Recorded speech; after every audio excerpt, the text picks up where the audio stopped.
মাত্র ৫ টাকায় নৌকা ভ্রমণ করতে পারবেন রাজধানী ঢাকায়। কি শুনে অবাক হচ্ছেন? অবাক হলেও সত্যি বলছি, ঢাকার অন্যতম ব্যস্ত জায়গা সদরঘাটের কথা। এই ঘাটে যাত্রী পারাপারে ৫ টাকা, আর পুরো নৌকা রিজার্ভ নিয়ে নদী পার হতে খরচ হয় মাত্র ৩০ টাকা। ৫ টাকা করে পার করি, তো ৫ টাকা করে ৬ জন লই, ৩০ টাকার পারি।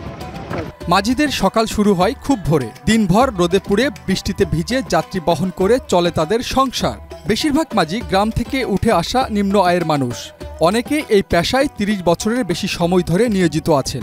কারো বাবাও ছিলেন মাঝি, এখন ছেলেও একই কাজ করছেন। বিগত আমি ৩৮ বছর এই কাজে। কার হাত ধরে এসেছেন?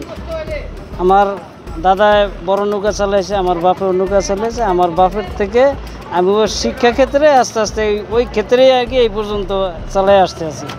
বুড়িগঙ্গার ঢেউয়ের সঙ্গে মিশে আছে এই মাঝিদের জীবনের গল্প। শহর বদলায়, মানুষ বদলায়, কিন্তু নদীর মাঝি থেকে যায় নীরবে, নিষ্ঠায়, অবহেলায়। সাধারণ মানুষ প্রতিদিন এই মাঝিদের উপর নির্ভর করে নদী পার হয়। নদী পারাপারে আসা যাত্রীরা জানান ছোট নৌকার মাঝির জীবনের কথা। জি, তারা অনেক কষ্ট পরিশ্রম করে নৌকা চালায়। তাদের যে টাকাটা পাওয়ার কথা ছিল এটা পায় না। অন্যান্য ঘাটে ১০ টাকা করে নৌকা ভাড়া, এই ঘাটে ৫ টাকা করে, একটু সেভে আছে এই ঘাটে।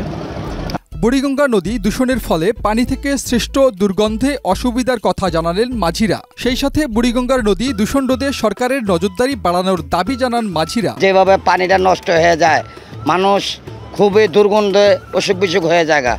এটা যদি সরকারে যদি পরিষ্কার করার জন্য, ভালো করবার জন্য যদি একটু পদক্ষেপ নেয়, সবার জন্য ভালো।